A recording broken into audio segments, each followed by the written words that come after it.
All right. Welcome back, everybody, to Introducing Friends to Warhammer 40k. My name is George, aka Wulfboi, and with me again we have James, aka Griever. Yay! And also Chelsea, aka Starrgal. Hello. Hey guys, good to have you back again. So, It's gonna be fun. oh, it definitely is. Can't wait to actually get back into the whole TTS train, because honestly, it's nice to get a little bit of a comedic palate cleanse, you know what I mean? Oh yeah. Oh yeah, it's wonderful. I love it. Yep. Hey, honestly, out of everything that we have actually watched so far, I have to say right now, TTS probably is my favorite. Okay, fair.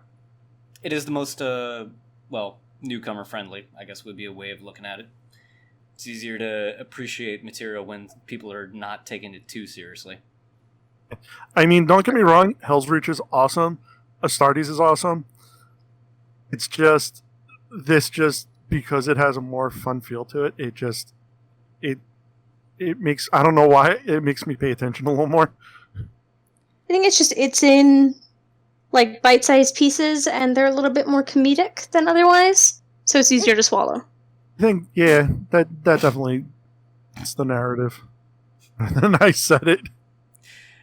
I'm sorry, but I was thinking that the only reason why you enjoy it so much was because of the strip stoties, and hearing Chelsea say it's easier to swallow gosh, is funny. no.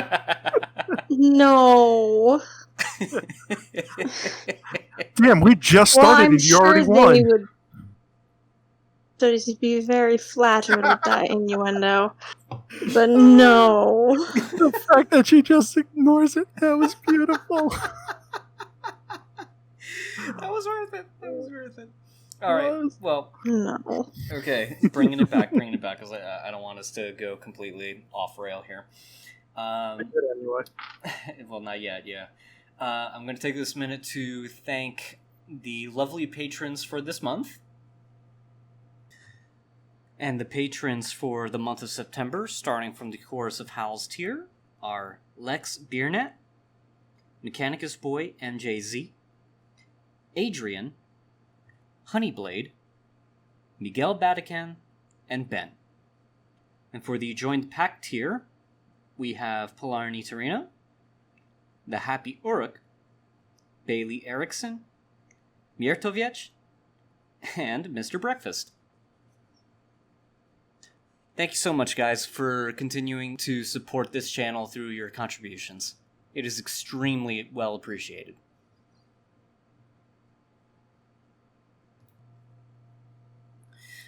Okay, and with that, we are good to jump into TTS. Just real quick. Yeah. Shout out to my support out there, the Dark Angels. Oh, boy. Yes. Yeah. Of course.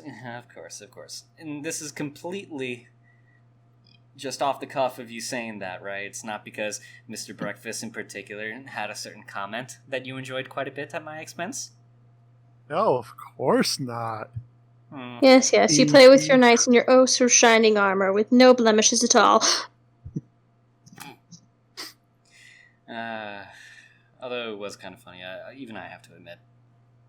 Oh yeah, it was clever. Well, parts of it. Yep.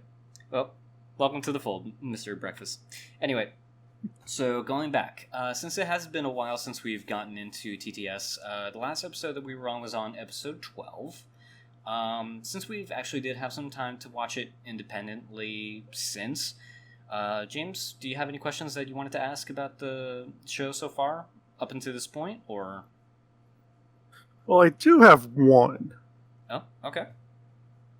And it was one that I kind of was kind of mulling my head because I remember when I believe it was the Emperor was talking about the Astral Knights of crashing the ship and what are they doing and all. How does the economy of 40k work? Is it like a current an accepted currency? Is there just trades of good back and forth? Is it an exchange of gas station dick? What? Yes. Wait. Hold on. Wait, what?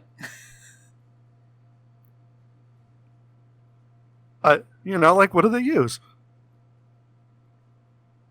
Okay. I just got slightly confused by like the last thing you said. What, gas station dick? Yeah. Yeah. A hot dog and a handshake?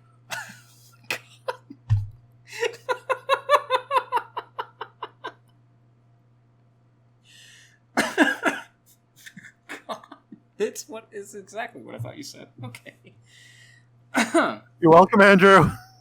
What you can't see right now is the look of concern on my... Yeah.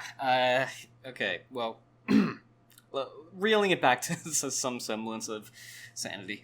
In all seriousness, I was actually kind of curious about that too. Okay. Well, as far as I'm aware, I have to throw this asterisk up because I know that there's a lot that goes into 40K's economy. But for the general overview, the way that the Imperium works is that the Imperium, for each and every planet that's in its control and in its system, each planet is supposed to give a Imperial tithe, which is collected on, I believe, like a 10-year basis or something like that, or longer out, depending on like if logistically they actually remember to collect it from some of these planets. And what that tithe generally includes is basically like a sizable chunk of whatever exports that they have. So if it's from an agri world, it will be a sizable chunk of foodstuffs. If it was a manufactorum world, it would be a sizable chunk of, tanks, munitions, armaments, and such like that, or clothes, textiles, and everything will pretty much go to the Imperium to distribute as they see fit. Now, depending on how far out in the Imperium we're also talking about, currency is something that isn't really standardized to a large degree, but there is something called thrones that is accepted as a universal tender in the Imperium. So basically, if you had to equate what a throne would be, I would basically just think of it like in terms of dollars and cents. So Okay, so it's kind of like a mix of both then. it's a mix of both, but generally a lot of the large scale stuff that's done through imperial tithes and self-sustaining the planet as a whole for its own resources and such. If there's a rogue trader, for example, which is basically a certified spacefaring merchant who is approved by the Imperium to venture to different planets to do trade and discover and report back to the Imperium as they see fit, sometimes they'll pretty much go off of a credit system that is tied to thrones and such like that. And they are very flexible in that sense. They are the ones that usually have to deal with the universal tender and trade and bartering and such like that. But in general, for how the Imperium as a whole works systematically, it's all done through tithes and partitions of goods that each world pretty much develops and exports. Okay then. So, yep. And I know there's more to it, so if anyone wants to go ahead and correct me in the comments, please do. That's how we learn here. Okay. So was that the only question you had? Yeah.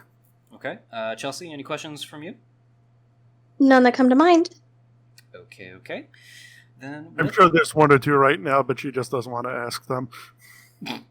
I think those will have to be outside of the recording for the Vox broadcast there.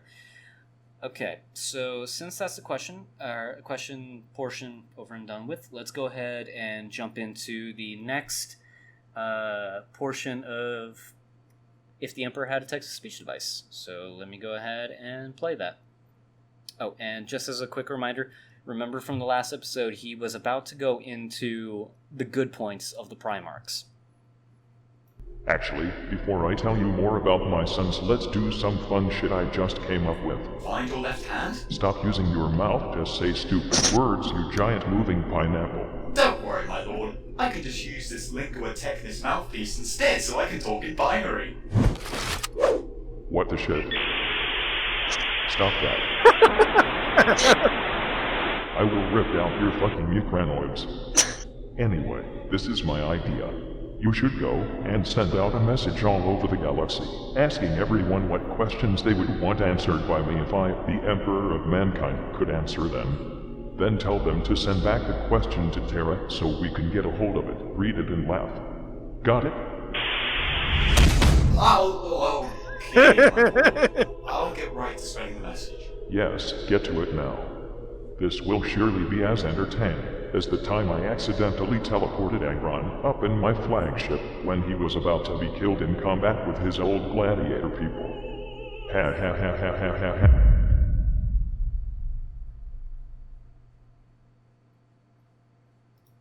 That was not a good... Yeah. What was funny was when I pulled Angron up, oh boy, knowing the context now, oh boy. Yeah. So, yeah. Questions on that? What does he say in binary? Really? You want to know what he was saying in actual binary? Like, I've never looked it up. Well, lucky for you, I actually did look it up. I figured you did with your massive amounts of notes. It's always so refreshing to hear a Thousand Sun fan actually praise a Space Wolf for intelligence. No. Because it's so I like off-brand for notes. them. Okay. Well, anyway. Organization of knowledge is wonderful. So, thus, this Space Wolf is wonderful. Thank you for the praise. And I'm sorry, are you knowledge that is organized? Well, you did give me praise, didn't you? No, I said knowledge that is organized is wonderful. I did not mention who does the organizing. The one who holds the knowledge children. is wonderful.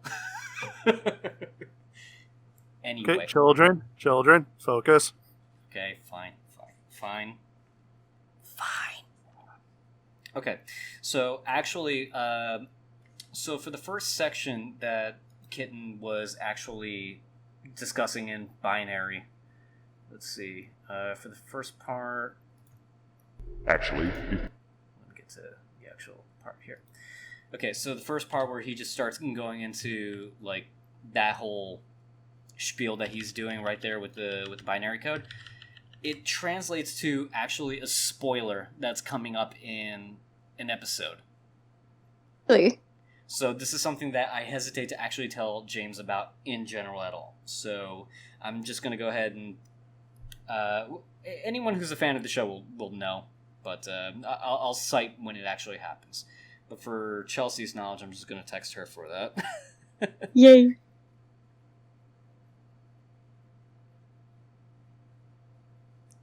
Okay. Yay! Shush. Also, I just opened up, when I opened my phone, I just saw the picture of hell. Because that's what I was last on. So, that's a thing. Yeah, that's the thing. Okay, so... Everyone out in California and Colorado, our prayers are with you. Please be safe. Yeah, honestly. Please be safe out there, guys. So the second part that he goes on as well... Okay, looks like I skipped the first part, so this is on the second part already. The second burst of code that he puts out also references a certain somebody going to Mars to execute a plan. He talks about the one with the stupid name. Right? Is that whom? Just check your texts. Hold on. Oh wait, I'm getting my games confused again. Never mind. So again, that's something that I can't spoil because this is something that happens much, much later on in the show, but it is something that is getting talked about here. So, I have to say though, Hmm. obviously not knowing the context of it and all, but that is actually pretty damn CAT smart that he threw in spoilers and then put it into binary. Yeah. And just like, here you go. And the only people who would actually know what the hell's going on are like the truly, truly dedicated that would have translated that one way or another. Mm-hmm. So, Yep. It's actually that. very nice of them to do, to be honest. Yeah, I say big props for that. Not only that, just learning the binary to actually write that out. Jesus. Seriously, need to learn it. You can always plug it into a translator. True, they do have that. But now for this third burst, right before he gets punched by the Emperor, that one I actually can talk about, because that's actually a comment that would go over most people's heads if they weren't already aware of this in the Warhammer 40k lore. So, when the Emperor says, go ahead and bring back these questions to me, Kitten is basically saying, along the lines of, sure thing, as long as no one starts screaming about Bane Blades right before he gets punched by the Emperor.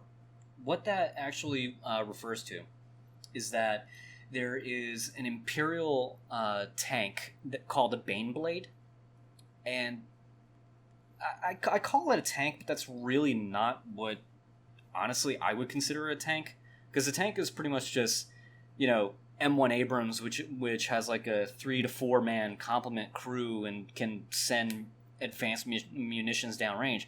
No. I'm talking about if an A1 Abrams was about the size of,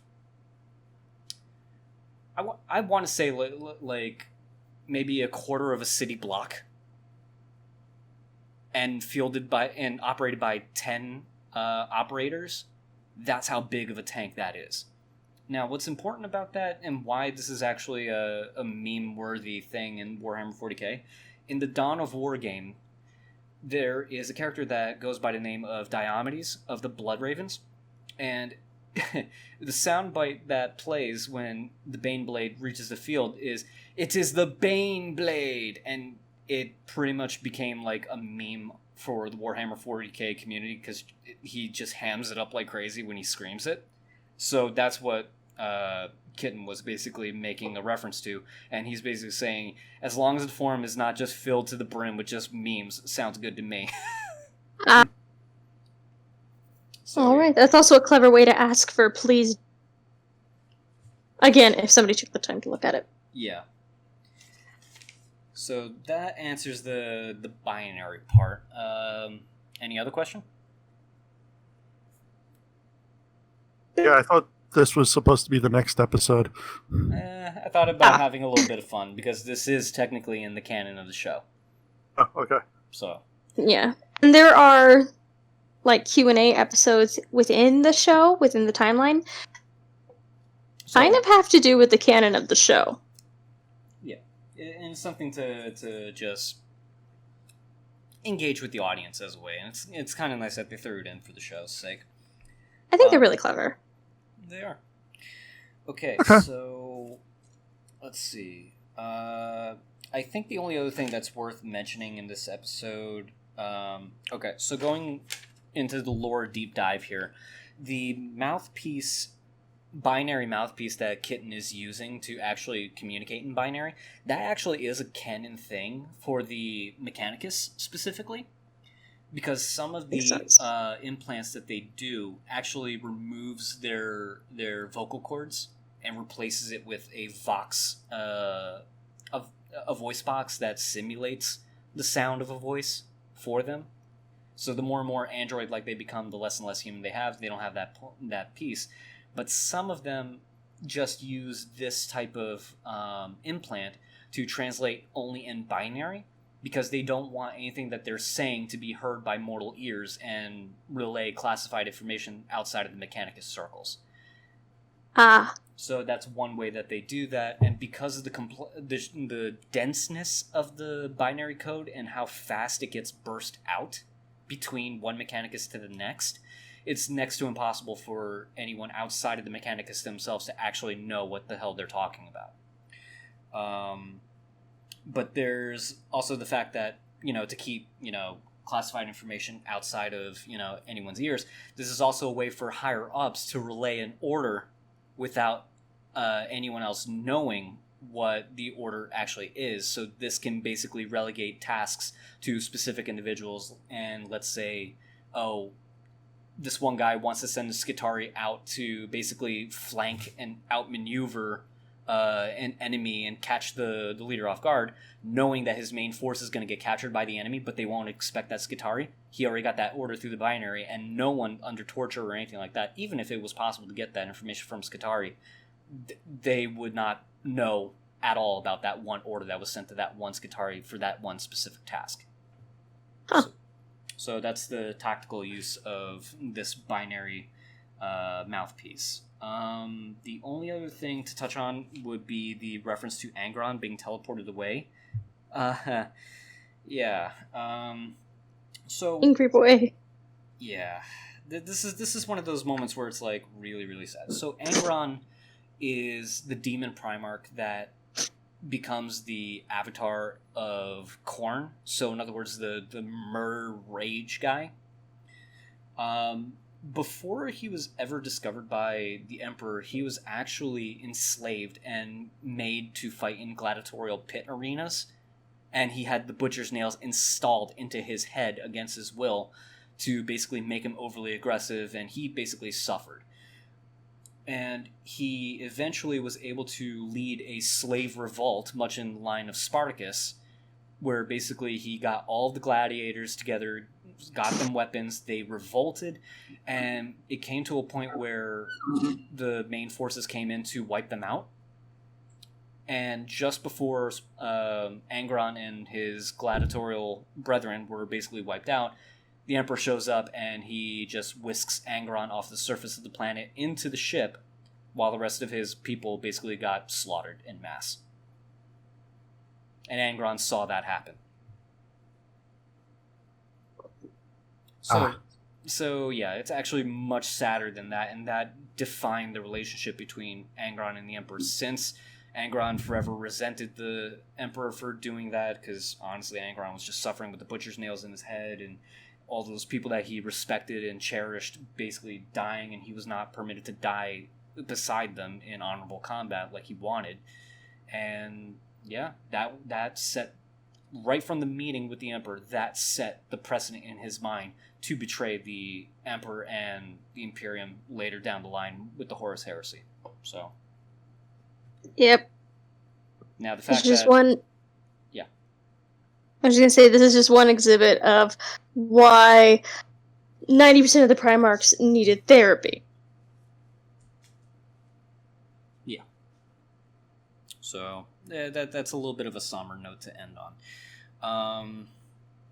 But yeah, and this was also an episode that was made specifically because Bruv Alpha Buse was going to hit the milestone of 20,000 subscribers on his channel.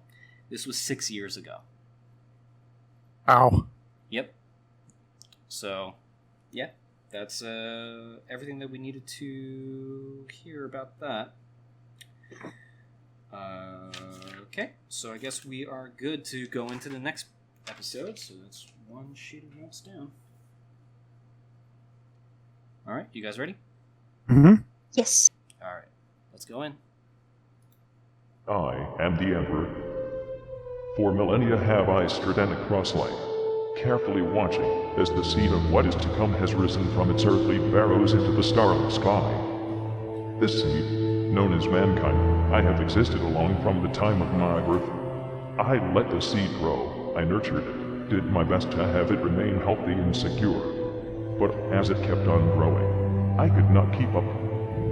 I could not come with it, but could only watch from afar as its health deteriorated and vegetation grew bleak. As I entered into the realm of the half-life, the only thing I could experience was despair. My work that I had driven to construct for such a long time had been obliterated in but a mere moment. Mankind, my once pure seed, had fallen into the hands of sheer, corrosive and preposterous prudence. And at no other time has this been displayed as intensely as this very moment. Because holy fucking shit, these questions are the worst fucking shit I have ever read. Whatever became of mankind?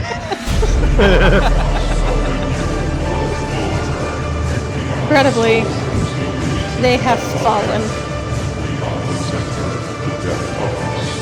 Say that like you're removed from the populace. In some ways, I am. Now, my lord, let me remind you that you were the one who came up with this idea in the first place. That's your fault because you haven't informed me well enough about how incredibly, disgustingly fucking idiotic mankind has become.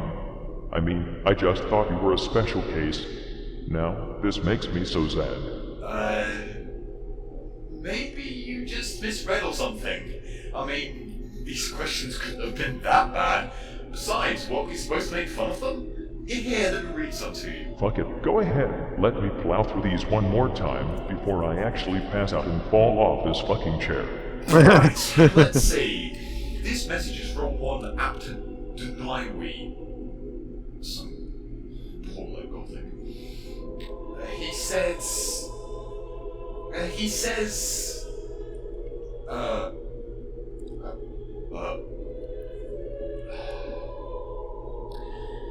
Why Kron loves ponies. I have no mouth and I must... Alright, next question. This one is from one Joseph Lyons. He asks, "Oh, mighty God Emperor of mankind, were you to send your sentience to a new body to rule once more and bring mankind back properly into the light that is your majesty, what would you demand for the first meal? Something really tasty, I bet." You get to ask one question. A question that could be whatever deep and philosophical inquiry that dwells inside the perplexing and winding wonders of the human mind that you could potentially come up with, and you ask about fucking food. Then again, I probably should not judge since the Imperium clearly is some kind of bureaucratic police state driven through ignorance and idiocy nowadays, so it is only natural for your regular RG world peasant to only ever think about food. As for an actual answer to that question, I'd probably go for some tacos. Next question is Lame. from one called... Those are good. Demon Primarch? What kind of asshole parents name their child Demon Primarch? Fucking seriously, it's like they want their child brutally lynched and burnt on a stake by the brainwashed masses. I've got parenting at its finest, my lord. Anyway, as for the question, Mighty Emperor, this is but a simple question I would have answered. Was there really a single guardsman who distracted Horus during your duel above his flagship? The legends tell of Alanius Pius doing some deed aboard that accursed vessel that assisted with Horus's downfall tremendously. But is any of it true? He must be referring to that one regular old Imperial soldier that stepped in front of fucking Horus when he was about to finish me off after he had used some dirty chaos contrivances to hunt me down on the ground. For being a regular human, that man had such titanic fucking balls that I want to clap my hands vigorously just thinking about it. It is too bad that he was literally obliterated out of existence by Horus after making that selfless act. It's also too bad that I lack the hands to applaud him with. Typically from that point on, an Astartes Terminator and the Custodes did the exact same thing right after to prove that they were just as cool and selfless as that glorious bastard. I mean, can't you immortal superhumans of death and destructions let the regular Joes have this one thing? Come on, man. Whoa, I'm not even going into that one. It's not like I was the one who Yeah, told such Tantonius to titanic throw himself in front of you with nothing but his loincloth to intimidate that Alanius guy. Anyway, next question. This one Nothing is but from his someone who signs up loincloth. as The Reds Will Rise Again. That person sounds like a ketchup enthusiast. He asks, "My lord, can love bloom in a battlefield? 32-6 asks for your blessing in his relationship with Toldir. Perhaps after you complete your webway, you create peace among these two races. They're the last ones that need to fight each other." I do hope this person realizes that the Eldar look at mankind like we would look at a primate. To them, we are unevolved beasts, thinking in very simplistic thought patterns, and only using the most simple of tools. So, to put it short, this Toldir is basically into bestiality, and is a sick fuck that will get all kinds of nasty interspecies STDs, and will most likely kill half her craft world because of it. So yes, you have my blessing. Wow, my lord. Most would have probably retorted into bellowing about how absolutely downright heretical it would have been if he was given that question. And you know how I feel about that, now don't you? I suppose so. It's not like I'm scared to death that every time you're upset over nothing. Okay, sorry, my lord. I don't have any emotions. Anyway, next question. Don't crack This it. one is from someone named Brent Keller. He asks, "What happened to your left eye?" This is actually something I don't even know myself, and it still fucking infuriates me. Why do I only have this visor on one of my eyes when both of them have obviously rotted away millennia ago? Seriously, what is its purpose? I didn't even put it here. Actually, I kind of know the answer. Well, after we escorted you in all haste towards the Golden Throne after your battle with Horus, Rogel Dawn accidentally managed to poke your eye out with his giant iron halo. You know, the whole sharp and pointy being in the shape of the Aquila and all. I'm going to teach that boy a fucking lesson in how to not poke people's eyes out while wearing giant sharp arms when I get off this throne. My lord, Rogel Dawn is dead. That isn't fucking stopping me. Anyway, next question Spoken is like a from true dad. Grey Knight 31. Oh boy, a message from the prodigies of the Silver Baby Carrier. He asks, are you going to send Drago to rehab? Dude needs help. Huh. I thought we'd already decreed that members of the Inquisition would all be rehabilitated. Did that galaxy-wide message not actually get to anyone? I bet they just neglect mail they consider bad like most feedback-phobic fucking snowflakes that exist in the galaxy. I'll have to rehash and create new means of getting the message across.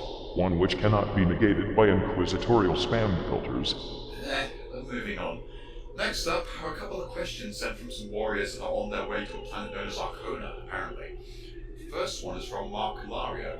He asks, what is your favorite color? Isn't that fucking obvious? The second question from Arcona is from Vida Ra. He asks, Red. What do you think of Miguel Caron?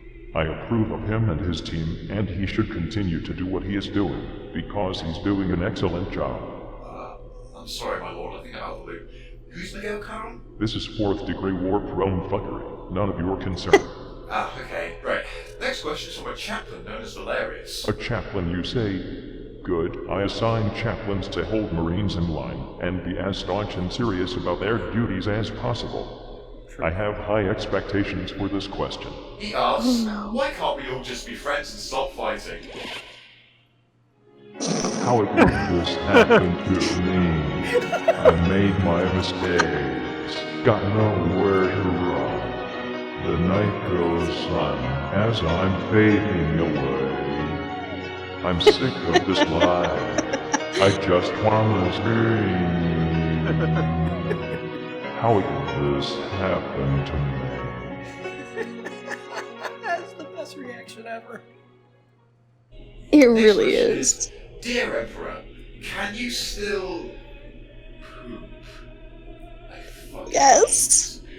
I'm The answer is skeleton, yes. so right about as much as you use your brain, you fucking half-wit. Next question. But he Dear has. Emperor, Well, and he kind of has Roman to. University for year 999, Millennium 41. At the end of the year, just like every fucking year. Next. Dear Emperor, are you That's fat? the end Why of the just thinking like pleasant thoughts about your inevitable demise. Next. Dear Emperor, what is the most fascinating thing you've ever seen? Probably the intricate denseness of this fucking question.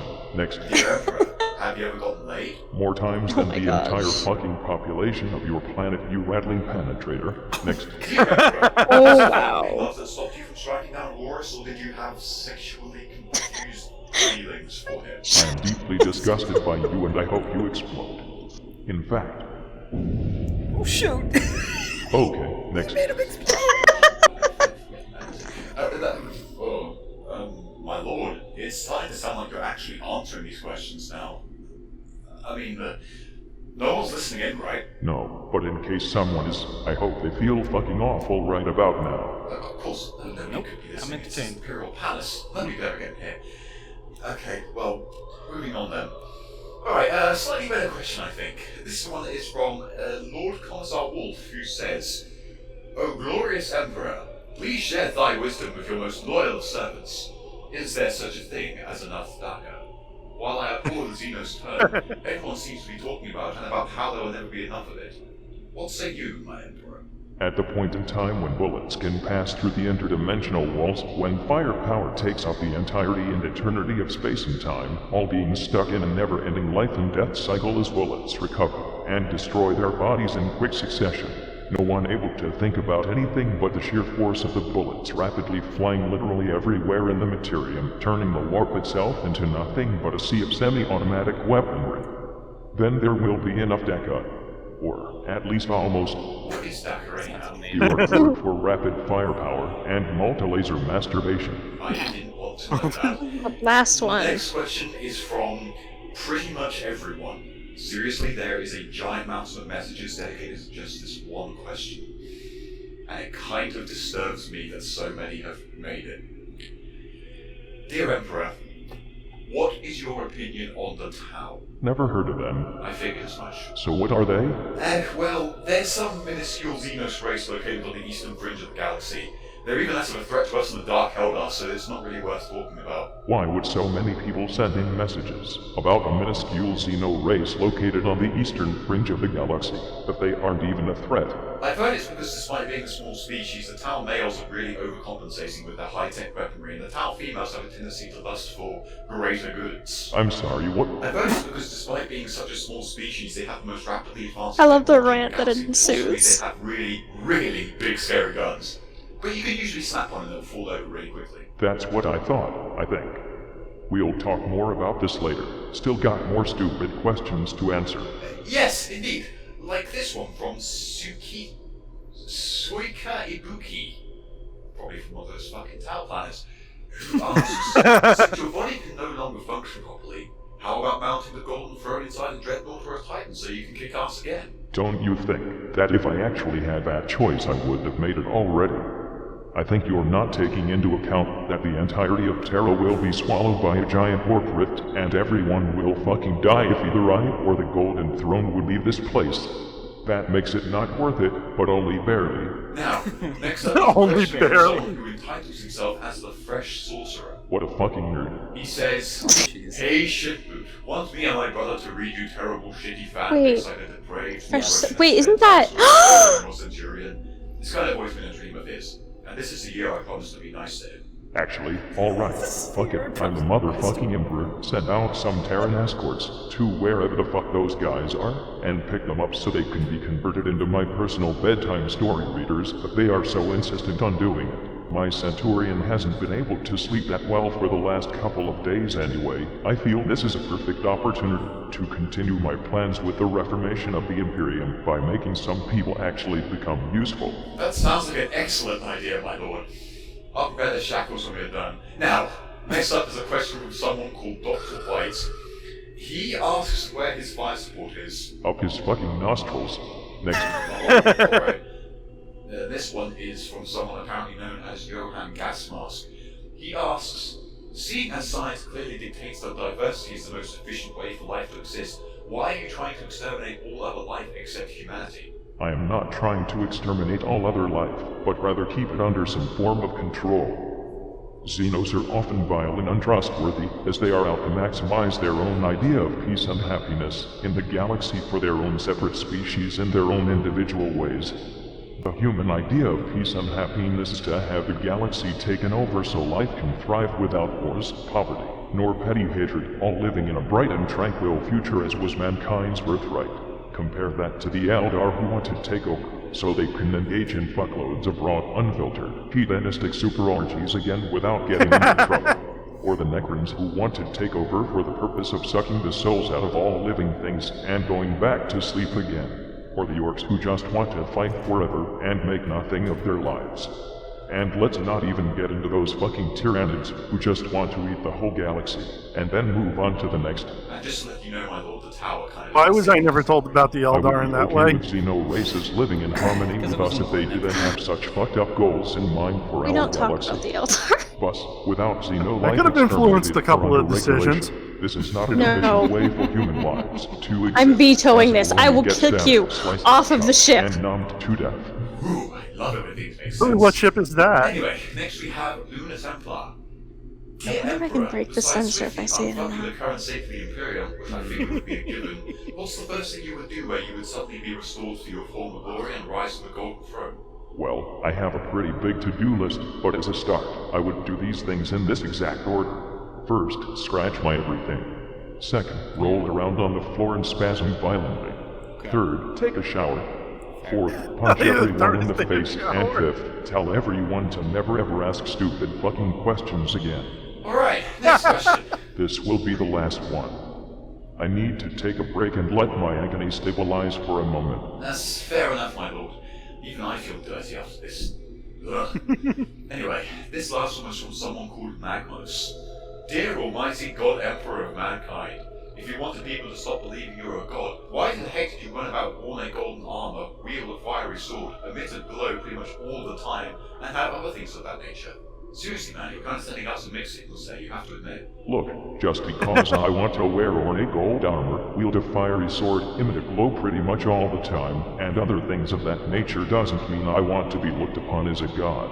I'm not the one who needs to be taught not to dress like a god. You're the ones who need to be fucking taught that considering people to be gods dependent on how they look is wrong. Besides, my head designer thought all the flashy golden bits really brought out the color of my eyes. I'm happy that I get the privilege of constantly being dressed up in gold. I didn't know gold could bring out the color of shit. Yes, people have got some serious beef with the new man, calling us gods. Yes, and hello, shit. have you met me? Wow. Even though I am the only one who has the real rights to that claim. Additionally, I'm happy that you at least enjoy the privilege of wearing your fucking armor. You and me both. Well, old Babs. Well, my lord, I guess that wraps up this fun little event then. Yes. Perhaps we will read through some more questions at some other point if I'm feeling incredibly masochistic. Now, if I may ask, could you possibly tell me the good You will. aspects about the stone sound? You were just about to get onto that. Yes, let me think.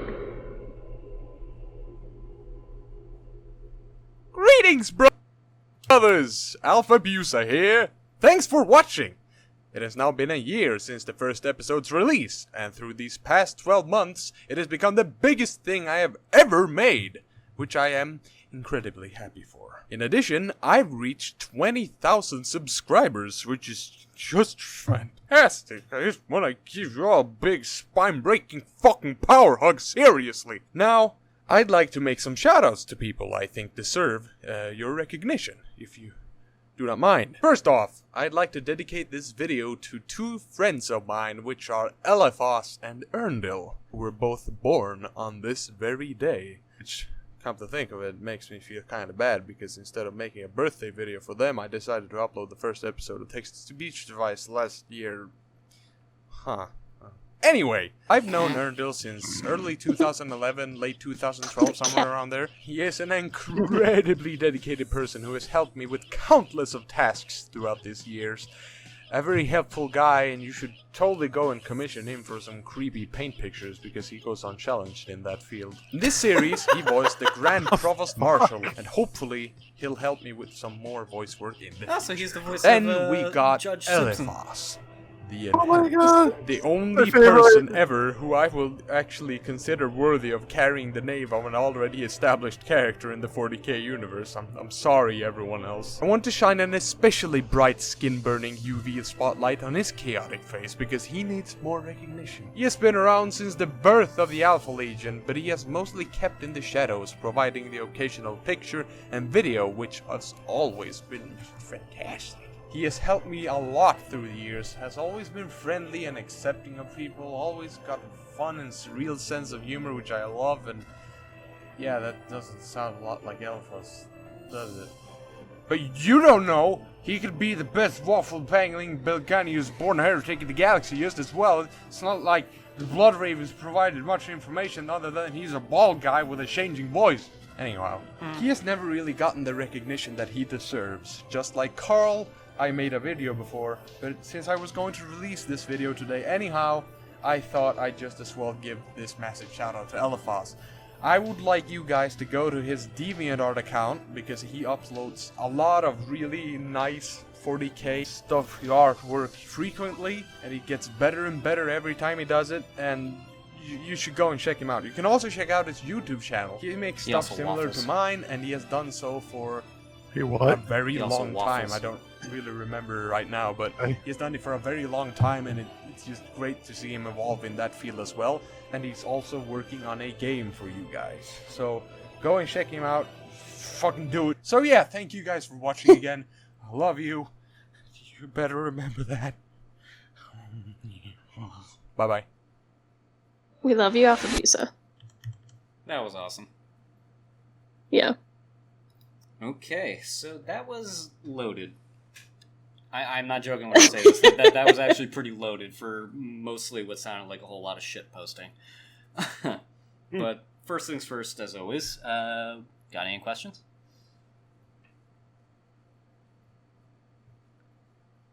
Oh, Well, it was interesting, listening to the name, recognizing one this time around. Mm-hmm. Which was? Remember, Fresh. Mm-hmm. Yep, he is one of the cast Cool. for Texas Speech Device. Yeah, he's, without spoiling it for James, the Raven, right? Yes. Is he? Okay. Yes, he does. He does that voice, and he also is also the voice of the four old men, the leader of the Administratum, the one with the auto quill for a hand. oh, him. Oh. Okay. Yeah. Okay. So it was kind of funny that he pretty much throws that out there. But his question, my God, I promised my brother that I would help him out, and this is the year I'd I be promised nice to to him this him. year. Oh my gosh. If that doesn't scream siblings. Oh God, that was just funny beyond words for me when I heard that, because it just started making me think like, I remember there was actually a time when I said something similar about my own brother. This is the day I choose to be nice to him. See, I'm familiar with that trope, so to speak, but I've never or been in a situation in which I've said, I'm choosing to be nice to you today. Mm-hmm. I usually got along with it pretty well. Which is a good thing. It's always good to have that nice sibling relation. Okay. Any other questions to field? I feel like there was one I had at the time. What it was. Okay. Well, Alright, Yeah, well, I I guess think it I'm wasn't good right important. Okay. I'm sure you'll remember it once I start fielding some of the stuff that, was covered in this. James, Okay. any from you? No, I think I'm okay right now. Okay.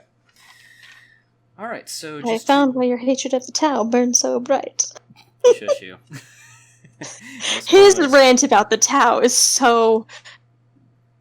not the only rant about the Tau that he has.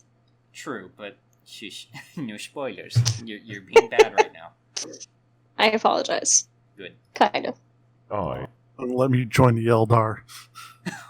No, Oh my God. no, okay? I will kick you off of the quicker than you can breathe. Yeah, we really don't need any complications with knife ears on the ship, please. Yes, I got you to say the name. Oh shit, you did. Yeah, I did. What of it? The is the name of our ship. Stop I don't saying care it. if you bleep it. I'm gonna keep saying Stop saying it. damn it. censor. No, is a great ship, and I will not. And I refuse to not say the name of the. Thank you very much. And you can try to write something else over or erase it, but guess what? I'm always gonna write out there with my lovely little warp magic.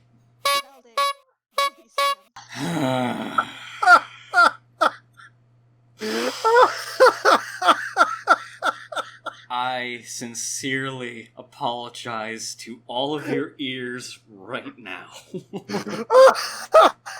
I'm gonna break that freaking censor. I can't believe you censored me. Oh my gosh. Get over it. You You. knew it was coming. No, I didn't. So worth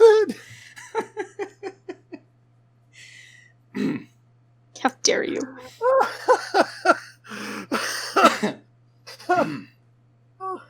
And that is a lovely name for a ship because it was perfectly thought out. What name? Are you gonna not censor me again? I promise nothing. Well, they'll be mad at you for causing censor. Damn it. Oh, Okay. Anyway. I regret nothing. I'm sure you guys don't. Okay, so just to bring ourselves back onto task here. Yes. Okay, so one of the first things that I'm going to cover for like what was referenced in the episode and such The very first thing that I want to point out, let's see if I can find it first.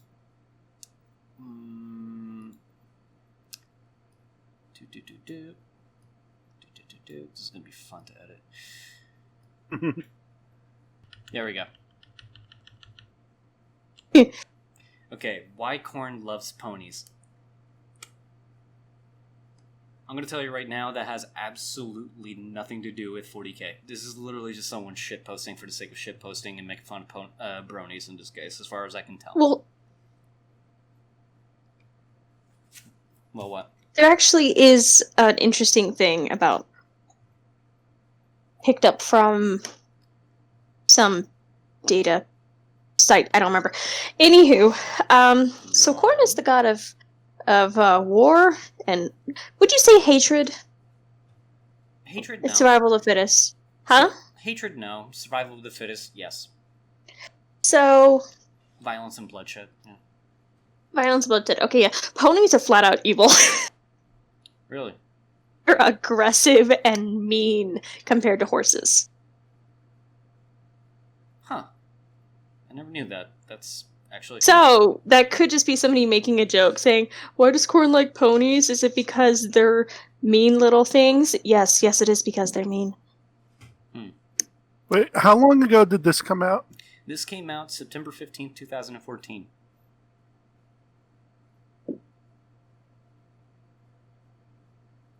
So, yeah, long time ago. I'm thinking it's most probably more along the lines of your original thought, George. Mm-hmm. Yeah, I had that feeling. Because you know friendship is magic. Stop it. Stop Oh. it. You are not permitted to bring that up here now. Oh, I forgot that existed. Yeah. Oh. And this is also the internet, so honestly that was... Right. Yeah. Okay. Huh. Jack was the best. Fight me. We're not going to get into this.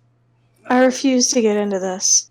Next question, please. Okay, well, not so much the question that I'm covering here. It's more about what the Emperor actually says. So, right about the part where he says, I have no mouth and I must scream. Funny enough, that's actually a reference to a sci-fi short story that was written by Harlan Ellison. Are you guys familiar with that one? I tend to actually avoid scary/horror things, so possibly not. Okay. James, you familiar with it? No, it is not currently ringing a bell. Okay. So, I Have No Mouth and I Must Scream was a very important piece of science fiction because basically this basically took place during the Cold War.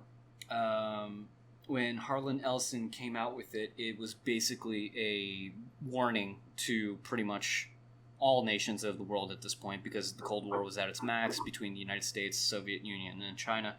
And the setting of the story was a post-apocalyptic tale where an artificial intelligence was used by all three nations, each one having their own individual one, that managed their troops and all of their doomsday weaponry. Well, one nation's AI, it doesn't matter which one, no one really remembers, grew sentience and absorbed the other AI, took hold of all of the doomsday arsenal, and basically just used it to exterminate humanity. And 109... So Skynet. Yeah, very much Skynet, but to go the extra mile, 109 years later, there are only 5 humans left on the entire planet inside of a sealed bunker controlled by the rampant AI. 4 men, 1 woman, sorry. And basically, the AI, every single day of their existence, finds ways to torture them and basically makes them fight to struggle to survive each and every day. And basically, they're always near starved. They're just in horrible, horrible pain and agony every single step of the way. And eventually, by the end of the story, they basically finally found a way to just end their suffering. All but one, I believe the character Ted was the only one that did not succeed in killing himself, because he killed his other companions at this point for the sweet release of death at that point. And the AI was so pissed off with him that he's the last human left, that the AI captured him, secured him, and mutated him to a point where basically nothing he does could actually kill him. He is stuck in perpetual agony and pain, being tortured by the AI, and the term "I have no mouth and I must scream" actually comes from the fact that the mutations rendered him mouthless, so that way he can't intake any poisons or anything like that, and he is going through suffering for the rest of eternity at the hands of that AI, with only the comfort that he was able to save his friends from the eternal agony. I have some questions, and the first one is why? This was a warning to pretty much dissuade, people of the time to stop nuclear proliferation, because the destiny of humanity was leaning towards inevitable destruction, and he wanted to, sell the idea that if we push weapons technology far enough, that could be a possibility. No. Like, I understand the message you're trying to get across, and it's a good message. Good, and especially good for the time, because that was a very stressful time. But I just love that. No. No. Well, psychologically speaking and emotionally speaking, that's pointless. If you're going to keep something around to torture them, you don't have 5 of them with only one of them being female. They're going to die in about 20 years. And there's nothing you can do about it, and you're going to have more about this. Well, in the story... So no, if you aren't going to keep something around to torture them, that's a really ineffective and stupid way to do it. Well, and also, that's the thing. The story pretty much just alliterates to the fact that they've been around a long time. So in other words, the master computer at this point found a way to keep them alive, but keep them in a state of perpetual pain long enough, and they just never came to the decision that suicide was the only way out until the very end of the short story. Because it found ways to, perpetuate their need to survive over and over and over again, that they just never even considered that was the thing. So that's why. Another no. Yeah. There's several no. Like, as a storytelling aspect. And another one being, computers typically logic. They're not over-emotional 5-year-olds, which is what this is displaying. No, it's not 5-year-olds. Sorry, 12-year-old girls. Right. Which is what the computer is being. No. They usually have more advanced thinking. You would think. Have more advanced thinking than a 12-year-old child. Listen, if we have learned anything from science fiction movies, it's that AI will easily construe or bastardize any kind of commands that it's given. I mean, just for argument's sake, if anyone saw iRobot, the movie was based off of the Isaac Asimov stories and the three laws and all that kind of stuff. What happened? The AI took the 3 laws that logically should have worked, slightly skewed it to, per their understanding, and it became a horror show. Yep. It's a decent movie to watch, I will say, iRobot. Good movie and a good book. But suffice to say, I'm not satisfied with the emotional and psychology of these characters. I mean... I understand the message, and it's a good message, but no. Okay. Well, it is still considered one of the staples of science fiction history, so, I mean, it's cemented its place, so I'll no, Chelsea said no. Well, right, it's done. Well, I'm sorry, she can say no all she wants. If it's canon, it's canon. And as far as the science fiction... I will say, in terms of it being a staple of science fiction, I'd never heard of it prior to you saying that. Because basically it's not something a lot of people are comfortable enough to Then- actually touch upon. Then how is it a staple? It's a staple because basically this actually shaped a lot of the sci-fi that came later after the fact. Honestly, I think a good avenue to kind of explore that history a little bit would actually be extra credits. They actually do cover a little bit of the history of science fiction. I'll send you the link to that to Unless they The start with reference. Mary Shelley, I don't care. well, it's a long series that explains like the history of science fiction. So like I said, it's something that I would ask you to give it a watch and then tell me what you think after the fact. Wow, Miss, I don't like horror is very well versed in like one of the horror icons of our day. I know stories. Not over fond of, as I do have an active imagination, and at night it makes it hard to sleep. That doesn't mean I'm not familiar with them as a whole. Familiarity is the start of nightmares, it seems. Well, anyway, moving on. I just wanted to touch upon that reference because honestly, as funny as that is, the depth of that comment is actually quite striking. So it's like, I have no mouth and I must scream is literally like, this is torture for me right now, and I cannot convey just how much pain I'm being subjected to. In the context of the show, it's actually funny, but if you ever use that in everyday language, trust me, you're relaying a lot of meaning with that. Okay. So you guys got on my ass about the taco thing? Really? Okay, No, tacos are really good. tacos rule, man. Especially when made properly. I'm sorry, it would not be the first thing I would want to eat once I get out of a hospital after a surgery, or in this case of the Emperor getting off of a murdered death throne.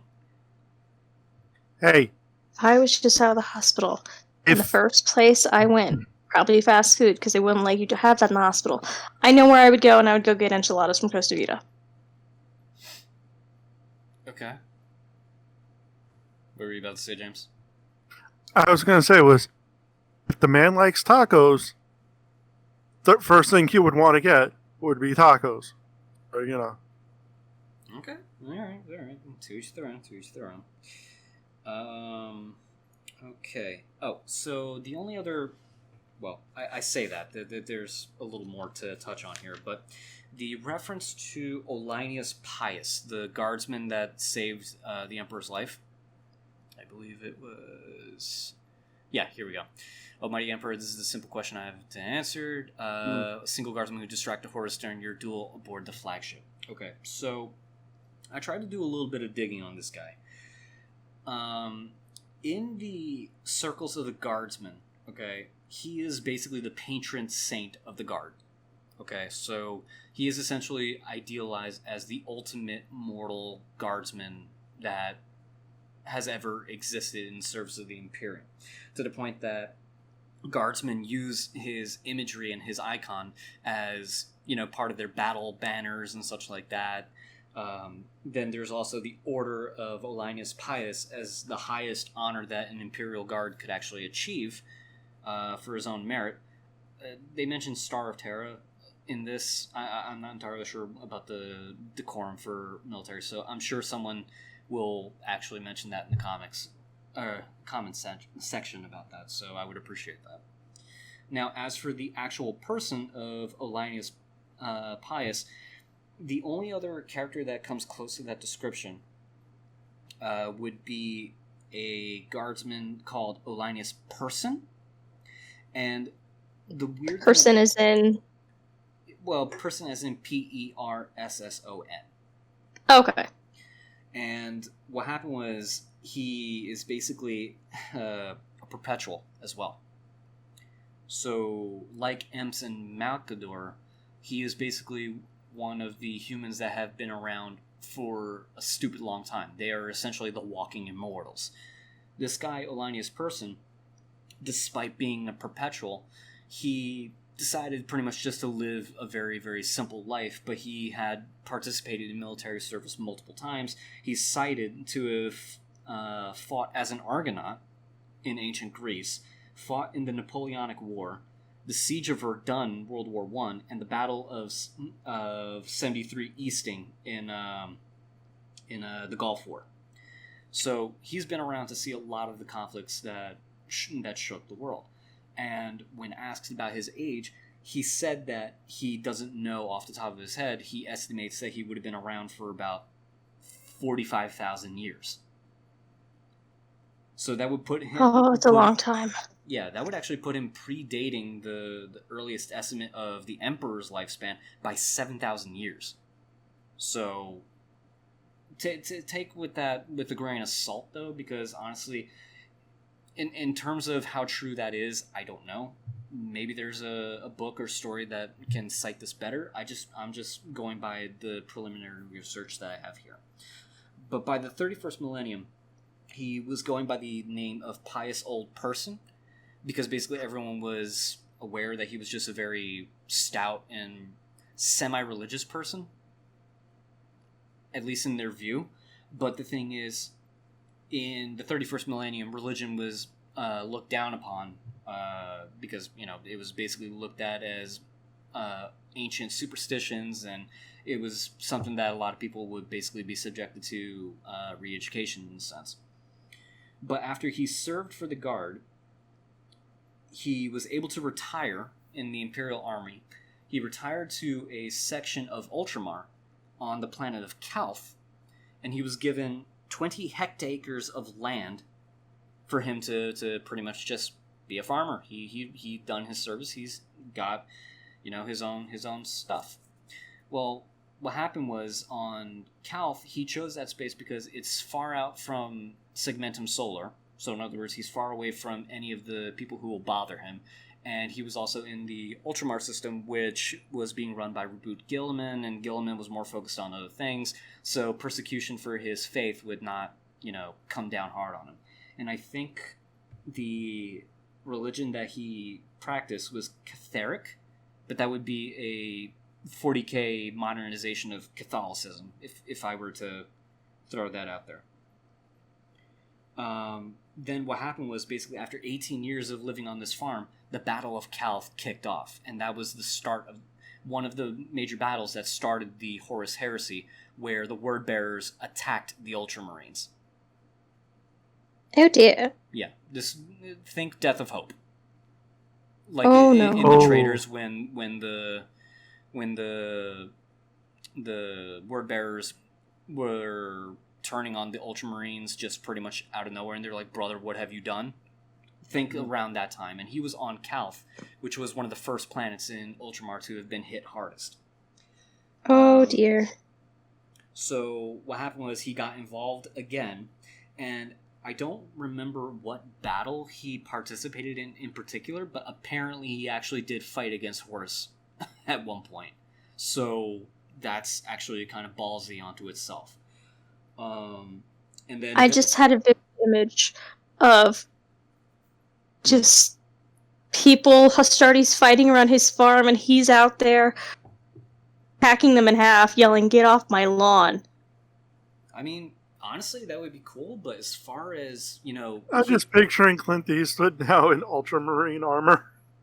Yeah. He wouldn't need green armor. He's just gonna take them out, man. I mean, it is, yeah.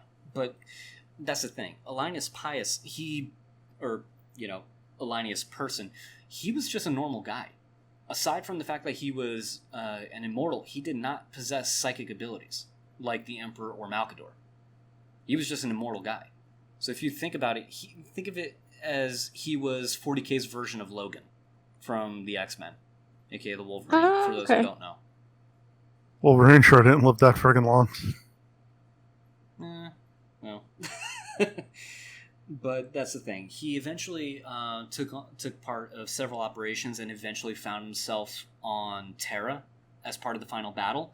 And then eventually he found himself on the ship and then getting in the way of Horus from landing a final blow on the Emperor and then basically getting killed and thrown out of existence. So that's the story of Alinus Persian, who becomes canonized as a saint of the imperial cult as Alinus Pius.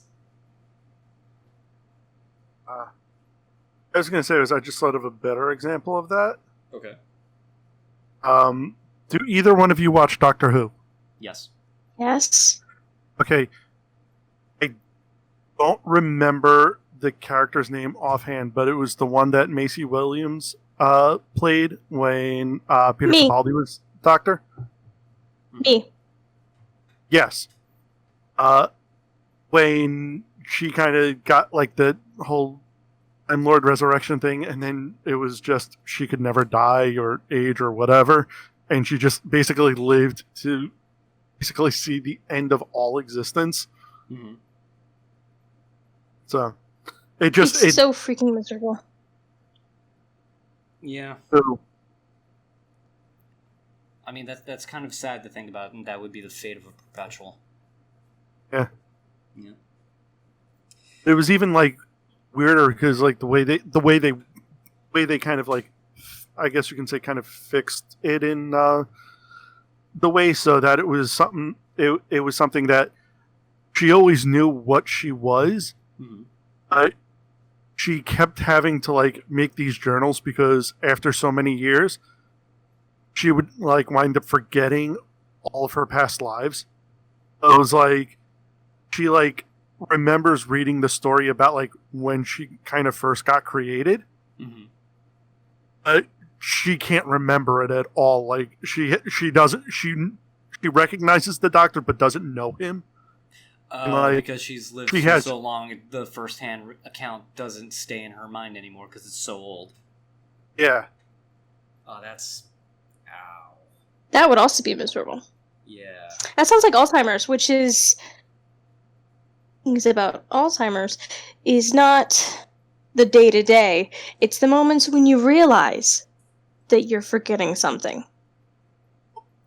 It's not so much Alzheimer's. The way they explain it in the series is because her body is basically in a constant state of regeneration. It's like down to like her molecules are constantly regenerating because her brain cells are constantly regenerating. Eventually, memories get lost in the It's process. it's basically wiping her memory.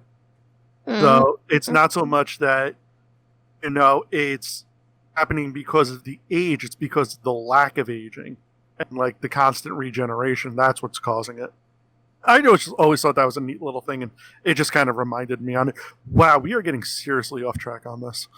I mean, to be honest, this question and answer thing did reference quite a bit in terms of like sci-fi already, so that was... Yeah, it's to be expected we're going to get a little off track when we start seeing parallels. It's fine. But since we are pretty much getting back on track, the only other thing that can be talked about in this case, there is a little bit of debate on what happened on the ship and with Elanius Pius sacrificing himself.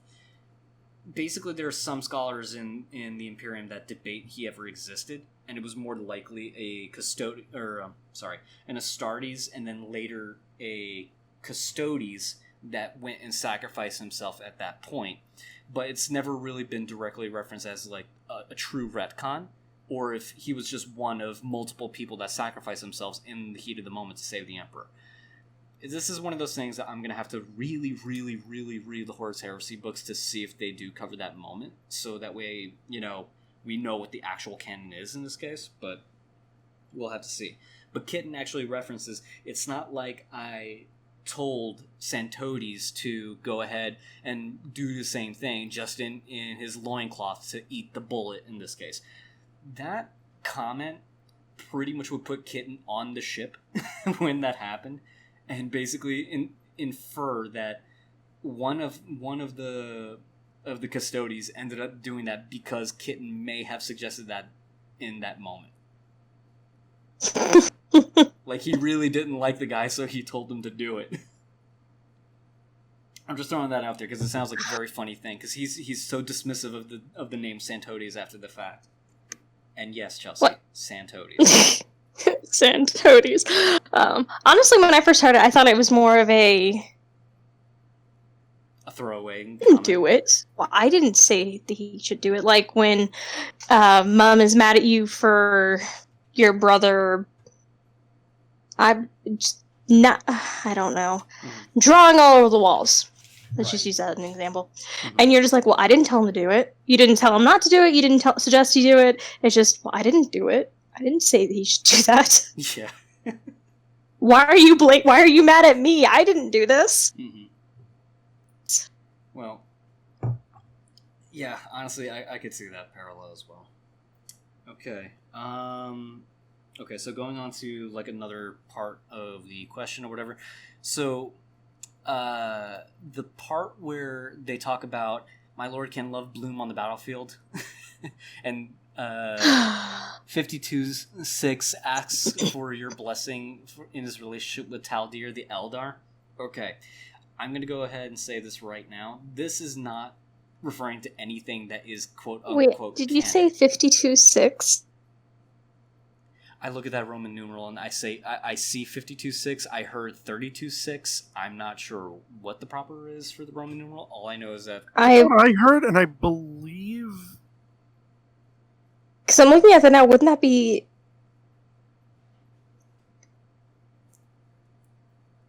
well, breaking off the V1 for 6, it would make sense. Oh wait, no, it 52. would... No, it's not. It's... It's what? Wait, no, that doesn't make any sense. I think we're getting a little too hung up on that. We'll let No, it you would be con- 52-6 because of the way it's... Never mind, I'm sorry. Okay. How Roman numerals work. So going forward with that, okay, this is actually in reference to a fan fiction that was written. Okay. Why doesn't this surprise me? This is something that was actually kind of like, what the fuck? So basically what happens is there was a Eldar character named Taldir that shows up in the Dawn of War games system series. And what happened was, in the game itself, Taldir ended up siding with the Imperials, which in this case was the Imperial Guard and the Blood Ravens. I don't know why I blanked out on that one. But what happened was, during the event of that, the Eldar didn't trust the humans at that point, so they ended up, cutting them off from getting access to a giant Titan and using an Imperial Titan on their own to deal with the orcs and chaos legions that they were fighting up against, and the Necrons that were surfacing from the planet. Trust me, that game was weird. But then It what just happened? sounds weird. Yeah, it's a lot, because basically you can play as a lot of those factions, if I'm remembering correctly, but comment section, please correct. But then what happened was the Titan eventually exploded because it was overloaded, and when it exploded, it killed a huge swath of the Imperial Guard, and then Taldir, for some reason, ordered her men to pretty much kill the rest of the survivors at that point. And then they pretty much up sticks and left. In the second game, the Imperial Guard sent a scout troop that was dedicated to kill Taldir specifically for her betrayal.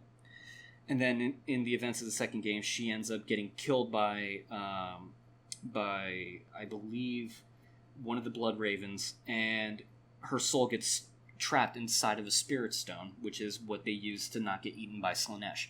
By later on, she gets her Spirit Stone recovered from the Blood Ravens by her brother, and her soul gets put inside of a Wraith Knight, which is the Eldar equivalent of a Imperial Knight, if we were to look at that. And that's the Dawn of War series 1, 2, and 3. Going back to the fan fiction, someone basically made a fan fiction talking about Taldir being saved by I want to say, Calidus assassin from the Imperium, and for some reason he falls in love with her and decides to protect her. And it's a fan fiction that just covers from there. It's not canon at all. But it became popular for its fanfictioniness, and I don't really need to go much more into that, because honestly, there's no canon to be drawn from that other than the nod to the Warhammer 40k community. Okay. Let's see. Then there was also the reference to a Miguel Caron. He was the studio head at Behavioral Interactive, which is responsible for Warhammer 40k. And he's also the guy who took part in developing Star Citizen.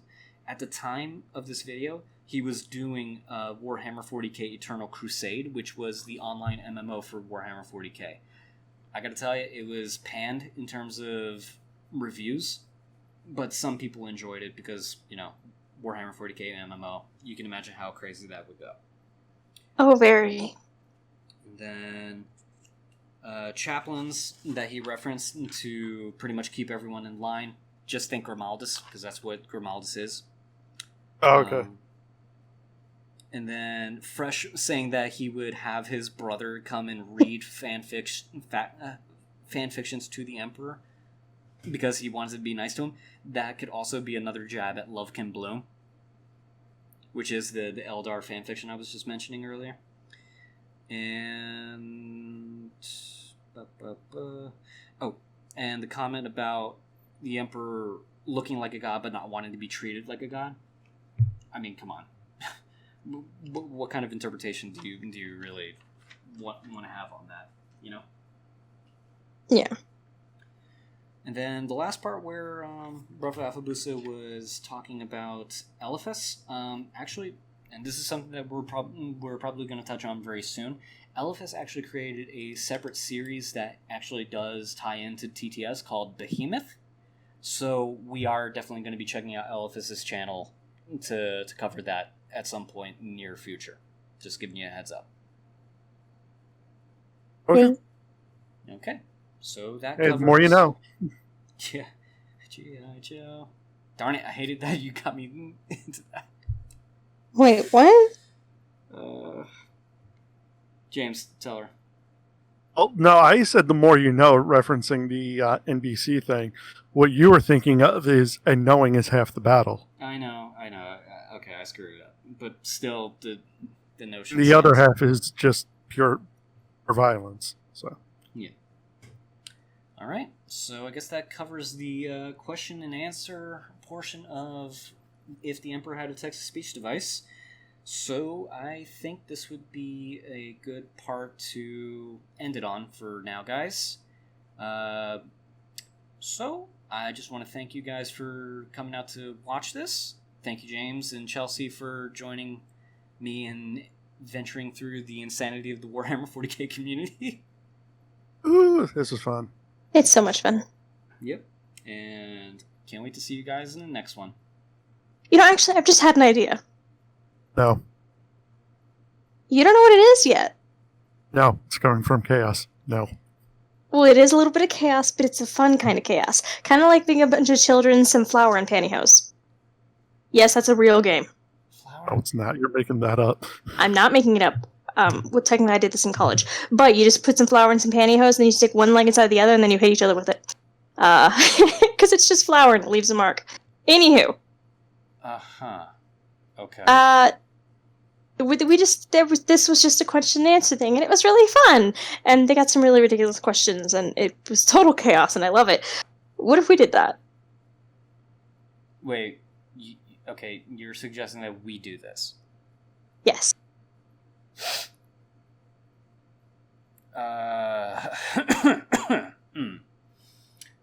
Think of the wonderful, glorious chaos. I mean, like, legitimate questions, too.